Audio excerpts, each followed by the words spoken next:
Hello बच्चों, हमारे YouTube channel prime methods में आपका स्वागत है। आज मैं आपको एक छोटा सा टॉपिक तो पढ़ाऊंगा और साथ में आपको एक जानकारी भी दे रहा हूं। हम लोग 8 दिसंबर से रात 9 बजे से डेली लाइव क्लासेस स्टार्ट करेंगे और इसमें मैं आपको बेसिक टू एडवांस लेवल पढ़ाऊंगा। अगर आप बोर्ड की तैयारी कर रहे हैं या आप जेईई मेंस की तैयारी कर रहे हैं, एडवांस की तैयारी कर रहे हैं, नीट की तैयारी कर रहे हैं, तो ये क्लासेस आपके लिए काफ़ी फायदेमंद होंगी।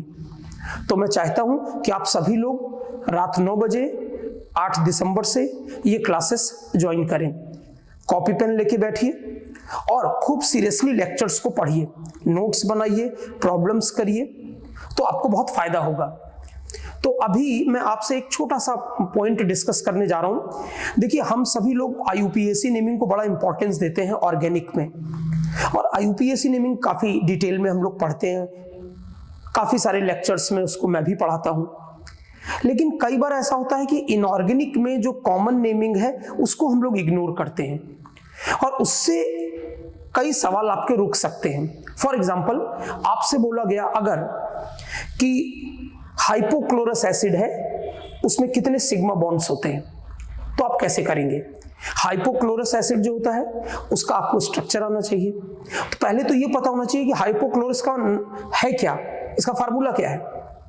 या इसी तरह से कहीं फॉस्फोनिक एसिड बोल दिया गया, कहीं फॉस्फीनिक एसिड बोल दिया गया, तो फिर कैसे आप उसका स्ट्रक्चर पूछा गया, या बॉन्डिंग पूछी गई, या बॉन्ड एंगल पूछा गया, या हाइब्रिडाइजेशन पूछा गया, तो नाम से पूछा गया है। तो इनऑर्गेनिक में जो नेमिंग है और काफी सारी कॉमन नेमिंग है, उसके भी छोटे छोटे कॉन्सेप्ट्स हैं। उसमें से एक कॉन्सेप्ट जो कि बहुत ही कॉमन है बट हम लोग उसको इग्नोर करते हैं, वो मैं आपको सिखाने जा रहा हूं। जैसे कभी आपने सोचा है कि सल्फ्यूरिक एसिड, इक acid, sulphuric acid, nitric acid, hydrochloric acid, कार्बनिक एसिड, आप देख रहे हैं इक एसिड आ रहा है। और कभी आप बोलते हैं nitrous acid, sulphurous acid, chlorous acid, ous आ रहा है। इन सब का क्या कॉन्सेप्ट है, तो वो मैं आपको सिखा रहा हूं। देखिए, यहां पर मैंने एक चीज आपको बताने की पहले कुछ चीजें लिख ली हैं कि जैसे कॉमन एसिड होता है, किसी भी एलिमेंट का जो ऑक्सी एसिड होता है या ऑक्सो एसिड होता है, उसमें जो कॉमन एसिड होता है उसको हम नाम देते हैं इक एसिड, उसको हम नाम देते हैं इक एसिड। कॉमन एसिड जैसे सल्फ्यूरिक एसिड H2SO4 को, H2CO3 कार्बनिक एसिड, HNO3 नाइट्रिक एसिड। हाँ, ये कॉमन एसिड आपको याद रखना पड़ेगा। तो जब हम क्या करते हैं कि हमने कॉमन एसिड को नाम दे दिया इक एसिड, तो याद रखिएगा, अगर कॉमन एसिड में अगर आप एक ऑक्सीजन बढ़ाते हैं, अगर एक ऑक्सीजन आप बढ़ाते हैं तो उसमें पर वर्ड आएगा, पर इक एसिड। एक एग्जांपल लेके अभी समझाऊंगा आपको मैं। तो कॉमन एसिड को हम इक एसिड बोलते हैं, एक ऑक्सीजन जब बढ़ाते हैं तो इसको हम बोलते हैं पर इक एसिड। एक चीज क्लियर हो गई। फिर वो जो कॉमन एसिड था उसमें अगर हम एक ऑक्सीजन कम कर देते हैं, एक ऑक्सीजन कम कर देंगे तो उसको हम अस एसिड बोलेंगे, OUS, अस एसिड बोलेंगे।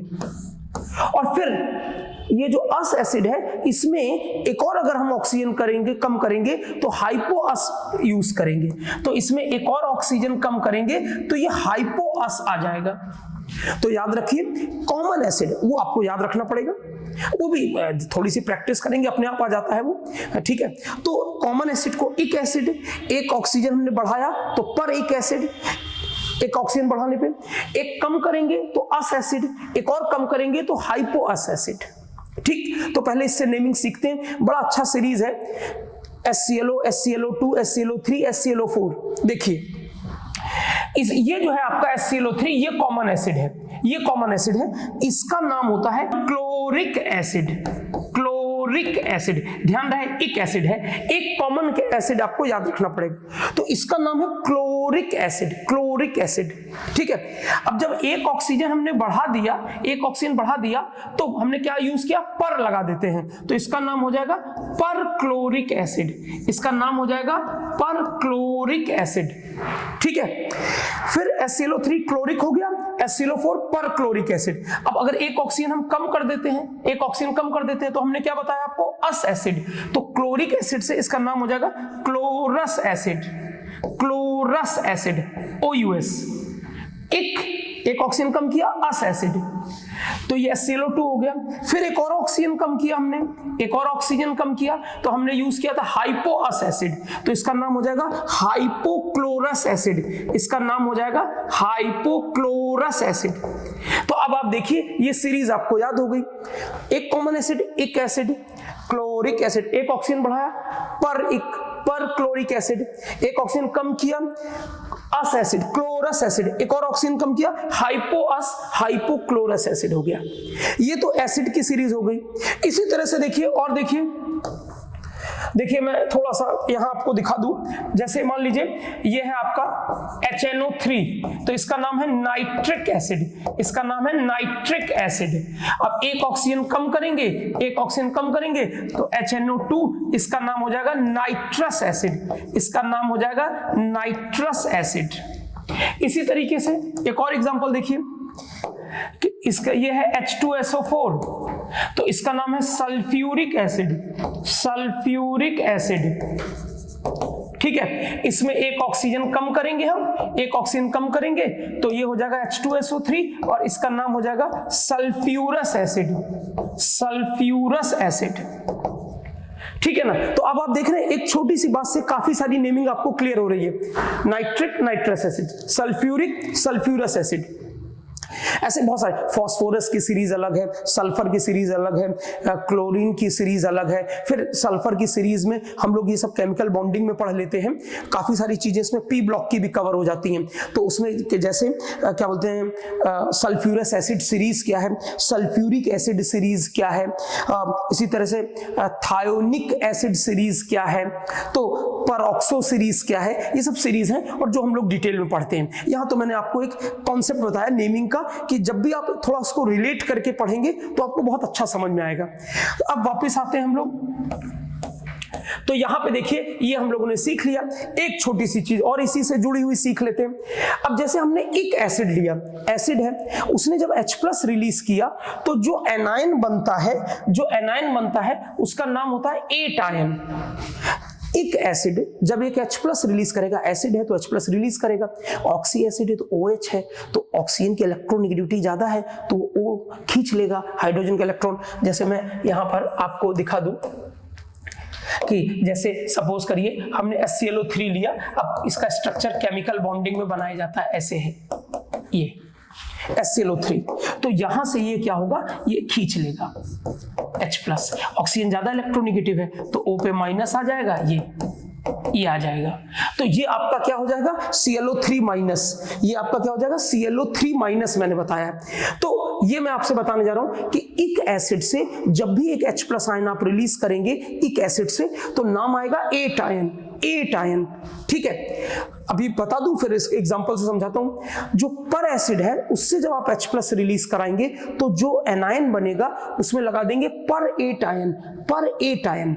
ठीक है, उसके बाद जो अस एसिड है उससे जब आप एक H+ रिलीज करेंगे तो आइट आयन, ITE, आइट आयन आएगा, और जब हाइपोअस होगा तो हाइपोआइट आयन आएगा। तो एक चीज आपको ध्यान देनी है, वो ये ध्यान देनी है, देखिए कि जब भी इक था तो एट है, ये एट, इक से जब एनायन बनता है तो एट आयन, पर इक जब हम लोग करते हैं, जब पर इक एसिड करते हैं तो उसमें क्या हो जाता है, पर एट आयन हो जाता है, पर एट आयन, मतलब इक से एट है, इसमें भी पर इक है तो पर एट है, और जब भी अस होगा तो आइट है, अस से आइट है, तो हाइपोअस से हाइपोआइट है ये।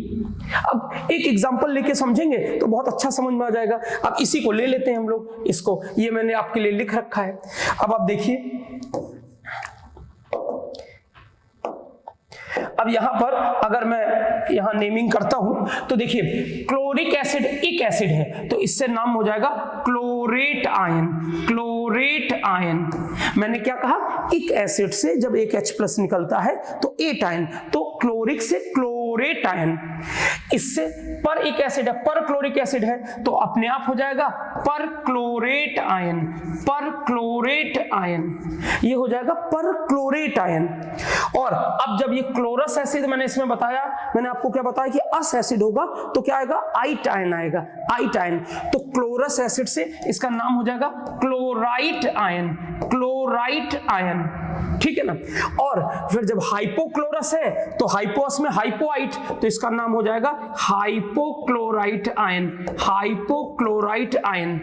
तो ये आपको पता होना चाहिए। जैसे हाइपोक्लोराइट बहुत इंपॉर्टेंट है, काफी ज्यादा इंपॉर्टेंट है, जो हेलोफॉर्म रिएक्शन में ये एक रिएजेंट की तरह यूज होता है। तो ये सब बातें तो जब वो मैं पढ़ाऊंगा तब डिस्कस करूंगा।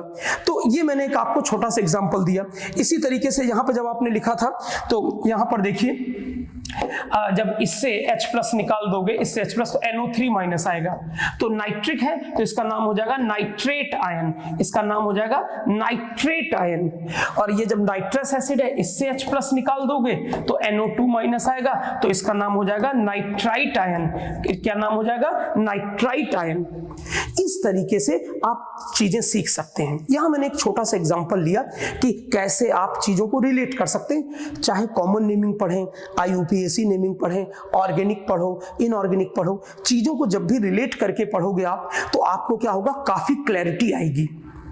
तो ये सब बातें सीखने के लिए हम लोग डेली 8 दिसंबर से हम लोग डेली रात 9 बजे पढ़ाई करेंगे। और मैं आपको बहुत बेसिक बातें, बहुत जो है मतलब आप कह सकते हैं कि इनिशियल लेवल की इंफॉर्मेशन के साथ शुरू करूंगा। अगर आपको केमिस्ट्री नहीं आती है तो मैं आपसे कहूंगा कि बस आप हर चीज को ध्यान से सुनेंगे, पार्टिसिपेट करेंगे मेरे साथ, और उसके बाद उसके नोट्स बनाते जाएंगे, रिवाइज करेंगे। जो मैं प्रॉब्लम सॉल्व करने के लिए आपको PDF फॉर्मेट में दूंगा, उसको अच्छे से सॉल्व करेंगे, उसमें जो डाउट्स हैं उनको पूछेंगे, तो मैं मानता हूं कि आपकी केमिस्ट्री स्ट्रांग हो जाएगी, चाहे आप कितना भी कमजोर केमिस्ट्री में क्यों ना हो। तो हम लोग जो है ना, ये हमारा प्राइम मेथड जो चैनल है, जिसमें हम JEE, नीट और बोर्ड्स की तैयारी कराते हैं, इसमें लाइव क्लासेस शुरू होंगी, जिसमें आप इंटरेक्ट कर सकते हैं, मुझसे सवाल पूछ सकते हैं। और हम लोग 8 दिसंबर से रात 9 बजे से स्टार्ट करेंगे। उम्मीद करता हूं ये जानकारी आपके लिए उपयोगी होगी। Thank you.